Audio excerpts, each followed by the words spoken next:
Group pushes for penalties for animal tethering in Charleston County. Charleston County residents can legally tether their animals outside whenever they want for as long as they want, but one group wants to change that.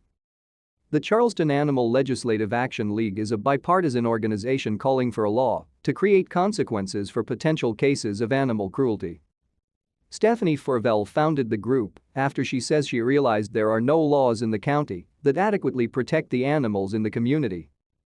Right now, it is 100% legal to tether a dog year-round in the snow during a hurricane with heavy chains with a padlock around its neck 24/7, and we want to change that, Fauvelle said. To stay up to date with latest top stories, make sure to subscribe to this YouTube channel by clicking the button above this video. The group recently spoke with lawmakers to gain their support and plans to meet with the Charleston Animal Society and Animal Control in the coming weeks. Fauvelle says Charleston County is behind in comparison to other counties with animal welfare laws. She says some counties and cities even have animal tethering banned. When asked what the Charleston Animal Legislative Action League plans to do first, she says she wants guidelines to be made clearer. "The first thing we want to do is put in place humane tethering guidelines," Fauvelle said. "We understand that not everybody can bring their pets or their dogs inside. We just want to make sure that we provide very clear guidelines for our dogs in our community that are kept outside year-round and also make sure that our law enforcement officers have very clear guidelines as to what they can and cannot enforce."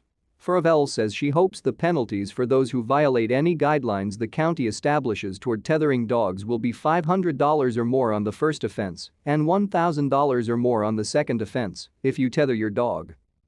Fauvelle says these are the main guidelines she wants Charleston County to put in place regarding animal welfare, humane tethering guidelines, because they are currently non-existent. A definition of what adequate shelter is for an animal. This could mean that every animal should be in a shelter that is raised, has 4 walls, and is protected from elements such as rain and extreme heat.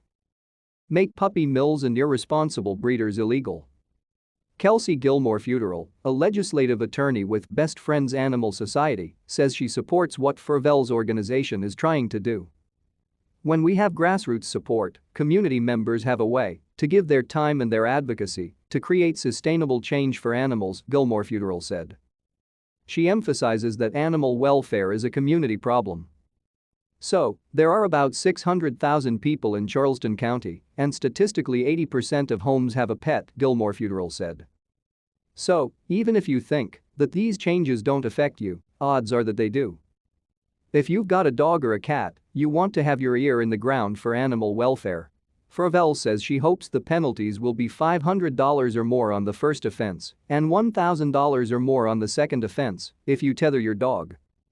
She says the group plans to present their ideas to Charleston City Council within the next 2 to 3 months to put this law into legislation.